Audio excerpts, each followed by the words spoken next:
पाकिस्तान के पूर्व विदेश मंत्री का कबूलनामा। लीजिए। बिलावल इस समय पता नहीं कौन सी भाषा बोल रही है, लगता है ये इस समय इनको अपनी जिंदगी से प्यार कम हो गया है पाकिस्तान में। देखिए जरा क्या कह रहे हैं, भारत में आतंकवाद फैलाता रहा है पाकिस्तान। अरे भाई इतना साफ क्यों बोल रहे हो, किसी भारतीय का जूठा पी लिया है क्या? बिलावल भुट्टो ने कहा कि अब पाकिस्तान बदल गया है, पहलगाम हमले में पाकिस्तान के शामिल होने से इनकार किया।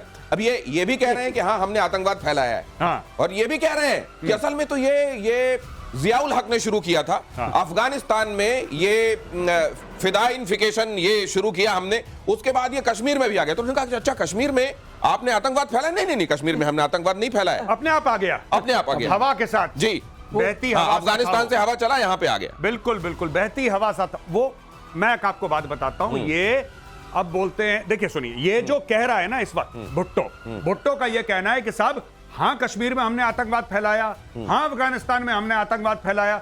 जो जियाउल हक की बात कर रहे हैं, जियाउल हक कहां का रहने वाला था? पाकिस्तान का तो प्रेसिडेंट था वो पाकिस्तान का आर्मी चीफ था। इन्होंने फैलाया आतंकवाद। ये कह रहा है कि सब कुछ हमने करा, बस पहलगाम पे छोड़ दो। पहलगाम हमने नहीं करा। अरे भाई सभी तुमने करा है। और ये एक बार, दो बार, तीन बार, चार बार। अब यही चीज ख्वाजा आसिफ ने बोली थी, फिर उसको रेटिफाई करा बिलावल भुट्टो ने, फिर बिलावल भुट्टो ने दोबारा बोल दिया। यानी कि मैं बता रहा हूं आपको, कुछ ना कुछ मैसिव। बिलावल भुट्टो बेवकूफ नहीं है। नहीं, लेकिन वो मालूम है अब देखिए, अब यूनाइटेड नेशंस में जाके क्या कह रहे हैं जी। तहरीके तालिबान पाकिस्तान, बलोच लिबरेशन फ्रंट और मजीद ब्रिगेड, इनका नेक्सस बनता जा रहा है, हमारे लिए बहुत खतरा। ये लश्कर तैयबा की बात नहीं कर रहे हैं, ये जैसे मोहम्मद की बात नहीं कर रहे हैं, ये वहां की बात कर रहे हैं। ये क्या है? ये थोड़ा डिफ्लेक्शन स्ट्रेटजी है। हाँ। लेकिन जो अभी गौरव बता रहे थे उसके आगे बताता हूं, ये शायद इसलिए कह रहे हैं कि पहले होता था और अब नहीं हो रहा है, क्योंकि अब सिविलियन सरकार है और जो कुछ कर रहा है मुनीर कर रहा है। आप एक और बात अंदर की समझिए, ये कह रहे हैं कि मुनीर जो है असली विलेन मुनीर है। अच्छा, ये क्या कह रहे हैं? ये जो श्रीवास्तव सर कह रहे हैं, सुनिए, अभी ये कोलंबो जाने वाले हैं, श्रीलंका की यात्रा पे जाने वाले हैं मुनीर, आसिम मुनीर, और कहा जा रहा है कि इनको वहां 5 स्टार, 7 स्टार, 8 स्टार जो भी मौजूद होगा उसमें ठहराएंगे, यहां से वो लेके जाएंगे चार्टर्ड में। वहां के मंत्री को कह दिया गया है तुम बाहर जाओगे तो सुनो सबसे सस्ते होटल में रुकोगे, वैसे विदेश जाना ही मत, लेकिन इनके जाने के लिए इतना खर्च हो रहा है। इसका मतलब आप ठीक कह रहे हैं, असीम मुनीर है इसका खिलाड़ी। असीम मुनीर, ये बार बार आप देख रहे हैं जितने सिविलियन, इनके जो सिविल डिस्पेंसेशन में जितने लोग हैं, ख्वाजा कह रहे हो चाहे ये कह रहे हो, बार बार कह रहे हैं था। कब था? जिस पीरियड में मिलिट्री शासन था। जी बिल्कुल। और एक और चीज, कल आपने प्रतिशोध में क्या कवर करा था? आपने कल प्रतिशोध में यह बोला था कि साहब जरदारी का तख्ता पलट हो रहा है। जी। जरदारी का बेटा कौन है? बिलावल भुट्टो। अपने ये अब आप कड़ियां जोड़िए, तारों को जोड़िए। ये क्योंकि अब असीम मुनीर की तरफ से खतरा दिखाई देने लगा है, इसलिए ये वाली बगावती सुर आप सुन रहे हैं। लेकिन असीम मुनीर इस समय पाकिस्तान के अंदर तो इतना कम से कम कमांड कर रहा है, अथॉरिटी, कि वो बिलावल को चुप बैठ जाओ और अगले दिन से आपको आवाज नहीं आएगी। अगली खबर देखिए, डोनाल्ड ट्रंप को ईरान की खुली धमकी, खामनेई के सलाहकार जवाद लारिजानी ने दी है वार्निंग। ट्रंप घर में भी सुरक्षित नहीं, जवाद ने कहा फ्लोरिडा वाले घर में धूप नहीं सेक सकते ट्रंप, नाभि पर गिरा सकता है छोटा ड्रोन, जवाद लारिजानी ने कहा। ये फिर इतनी बड़ी बात, इनको ये वो याद आ रहा होगा कि इनके अपने एक जनरल को कैसे मारा गया था, वो जो बताते हैं हेल फायर से मारा गया था। कासिम सुलेमानी। और कासिम सुलेमानी के साथ हुआ है, और ये सोच रहे हैं ख्वाबों में कि हम ये ट्रंप के साथ कर देंगे। कासिम सुलेमानी ने बोला कि मौसम बहुत अच्छी होती, हम ड्राइव पे चलती, अभी भी चलो ड्राइव पे। वो गया गाड़ी में, उसने गियर लगाया, ड्राइव में गया, ड्राइव में। ऊपर से अमेरिकन देख रहे थे, उसने मारा हेल फायर बगदाद एयरपोर्ट के बाहर। कासिम सुलेमानी भाप बन गया, भाप।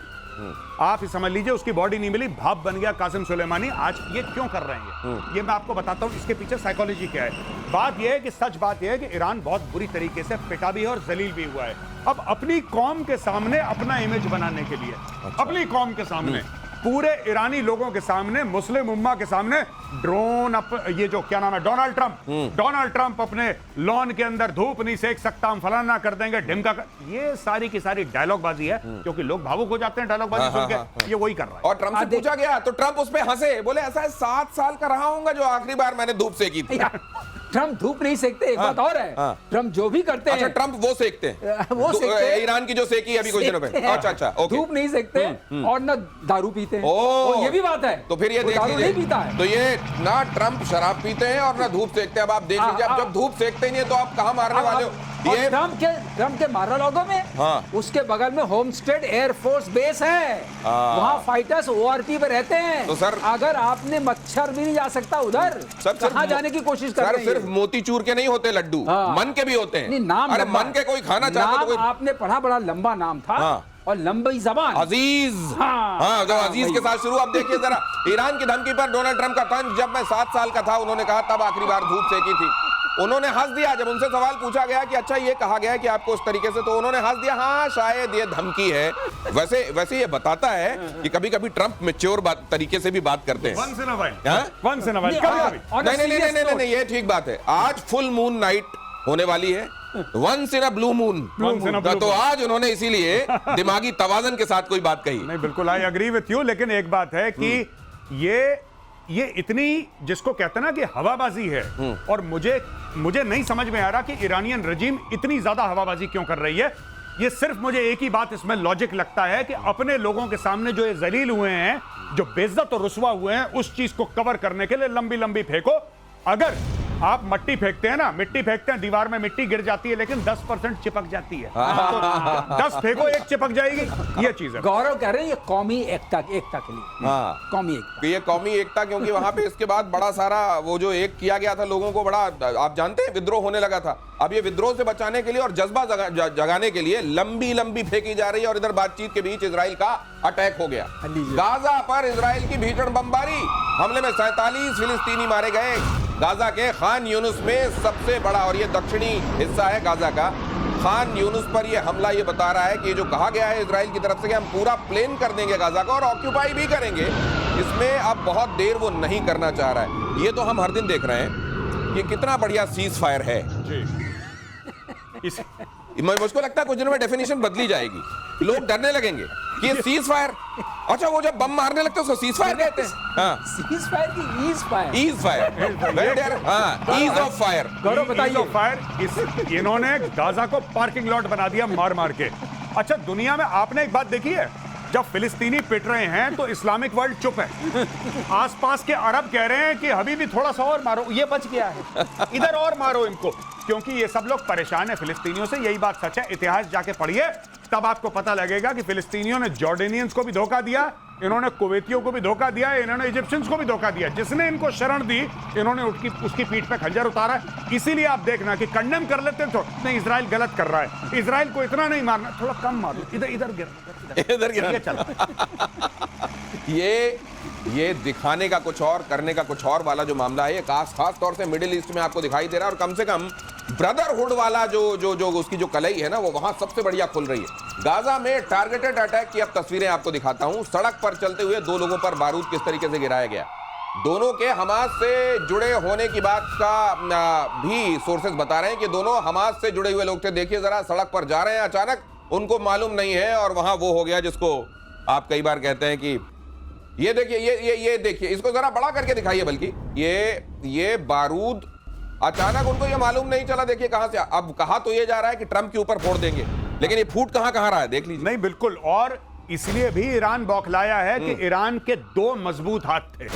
हाथ तो कई है ईरान के, लेकिन 2 मजबूत हाथ थे, दायां हाथ हमास और बायां हाथ हिजबुल्लाह, और इजराइल ने ईरान के दोनों हाथ काट दिए। तो ये फिर हूती क्या है, तीसरा हाथ है क्या है ये? नहीं, उसके तो दर्जन भर के हाथ हैं, लेकिन जो उसके मेन हाथ थे, मेन हाथ, अच्छा, आप पोजीशनिंग देखिए, बिल्कुल इजराइल के ऊपर है हिजबुल्लाह, बिल्कुल ऊपर है हिजबुल्लाह, और उसके साइड में चाहे वेस्ट बैंक ले लो, चाहे गाजा ले लो, उसके दाएं बाएं है हमास, और दोनों को इजराइल ने बिल्कुल खत्म करके व्हीलचेयर में बैठा दिया है, और इसीलिए ईरान बौखलाया हुआ है। गौरव, अगर ये 2 हाथ हो गए तो नीचे की तरफ है ना, तो 2 लात हो गए। अच्छा, अगर पोजीशन के उस हिसाब से आप बात कर रहे हैं तो फिर ये, लेकिन इस समय ये अभी जो लात ही ज्यादा चल रहा है उधर से अगर देखा जाए तो इधर से पिटाई बड़ी हो रही है, पिटाई तो हो रही है, लेकिन इस समय कम से कम वो अपने स्ट्रेंथ दिखा रहा है। और तब जबकि कहा जा रहा है कि ईरान से आने वाली सप्लाई कट गई है इन लोगों की, तब भी वो जोर मार रहा है और लाल सागर में अपना दम दिखा रहा है। लेकिन अगली खबर देखिए, पाकिस्तान और तुर्की में नई जंगी सांठगांठ। तुर्की के मंत्रियों का पाकिस्तान दौरा, तुर्की के विदेश मंत्री और रक्षा मंत्री दोनों पाकिस्तान गए।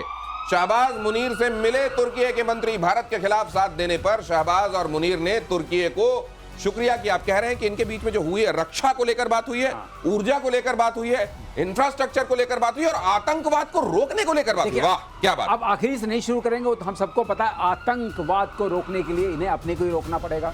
रक्षा किस क्या बात की है, कौन तुर्की की क्या अरे रक्षा इन्होंने करेंगे? नहीं एयरफोर्स के ऑफिसर से मुलाकात की, उनके टॉप नहीं कहा कि आपने गजब दूरदर्शिता दिखाई है ऑपरेशन सिंदूर के मामले में। दूरदर्शिता मतलब क्या, ये कैसी आप भी दूरदर्शिता है? दूर से पिटे, आप दूर रहते हुए भी पिटे, ये दूरदर्शिता है। ये कुछ नहीं है, मैं आपको बताता हूं। इनके बीच में बात हुई है कि तुर्की, मैं बता रहा हूं, तुर्की बहुत चंट देश है, बहुत बदमाश है। तुर्की ने बोला कि हमारे और आपके बीच में 5 अरब डॉलर का ट्रेड होना चाहिए। पाकिस्तानियों ने बोला हाँ। अच्छा, तुर्की तो फिर भी मैन्युफैक्चरिंग करता है, पाकिस्तान तो मैन्युफैक्चरिंग नहीं करता। अब कौन किसको क्या बेचेगा ये सोच लो पहले, क्योंकि पाकिस्तान में तो कुछ बन नहीं रहा है। तो यानी कि अगर 1 अरब का भी पाकिस्तान बेचता है, 4 अरब फिर भी तुर्की पाकिस्तान को बेचेगा। पहली बात। दूसरी बात ये है कि लेकिन आप यहाँ थोड़ा गलत कह रहे हैं। बताइए, कटोरा कहाँ बनता है? कटोरा नक्काशी वाला कटोरा बनता है अभी भी। नक्काशी वो नहीं बेचेगा क्या? हाँ, वो बेच सकते हैं। वहां लेकिन क्या वो किस काम आ गया, बकलावा रखने के? बकलावा रखने के। अब देखिए, दूसरी एक और बात है बड़ी इंपॉर्टेंट, कि जब ऑपरेशन सिंदूर हुआ तो उस वक्त सऊदी अरब ने कुछ नहीं बोला, पाकिस्तान तड़प रहा था। तो हाँ, तुर्की बीच में आया, तुर्की ने अपने मैन पावर भी सप्लाई करा, तुर्की ने अपने ड्रोन भी दिए, और चाइनीज आया। चाइनीज के सामने तो बिल्कुल लमलेट हो चुका है पाकिस्तान। अब तुर्की की बारी है, तुर्की का हाथ पकड़ रहा है पाकिस्तान को। दोस्तों एक बात ध्यान रखना, पाकिस्तान को हर समय 2-2 अब्बू चाहिए होते हैं, एक अब्बू से उसका काम नहीं चलता, उसके 2-2 अब्बू चाहिए होते हैं उसको। तो आज की तारीख में एक स्टैंड बाय पे अब्बू अमेरिका है उसका, जो उसको पैसे दे रहा है, एक परमानेंट अब्बू चाइना है, एक अब्बू उसने बना लिया तुर्की को, और एक पाकिस्तान का अब्बू इस वक्त टाइम्स नाउ के स्टूडियो में है। आप जानते हैं मैं किसकी बात कर रहा हूं। इतने सारे अब्बू, स्टैंड बाय अब्बू, परमानेंट अब्बू, और इधर वाला अब्बू भी। अच्छा, मैं इशारा नहीं करता, आप अंदाजा लगाइए। और इजराइल का बहुत बड़ा खुलासा, अगली खबर, ईरान का न्यूक्लियर कार्यक्रम जारी, अमेरिका के अटैक का कोई असर नहीं, ईरान ने साइट से संवर्धित यूरेनियम नहीं हटाया।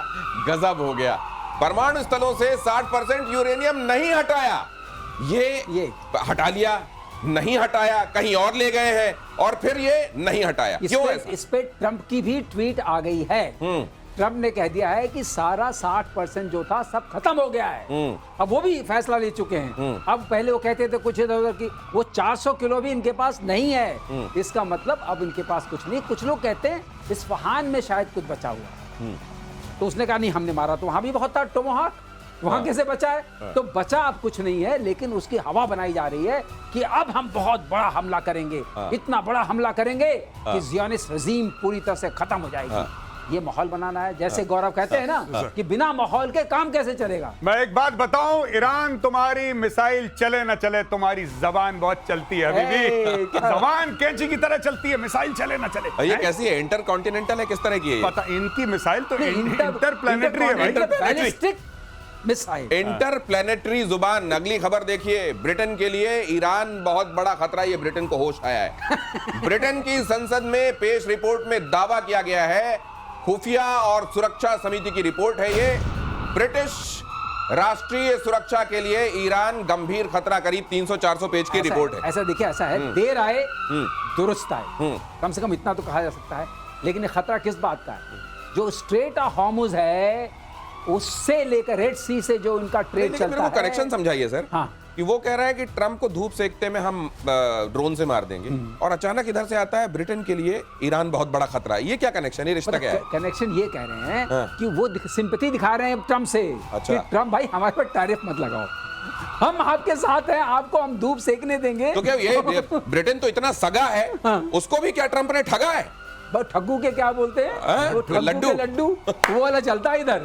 तो ये इसलिए कहा जा रहा है कि अगर आपको ड्रोन, हम अपनी राष्ट्रीय सुरक्षा के लिए खतरा उसको बता देते हैं। 300 पेज की रिपोर्ट। लेकिन एक बात सही है, ऐसा कोई सगा नहीं जिसको हमने ठगा नहीं।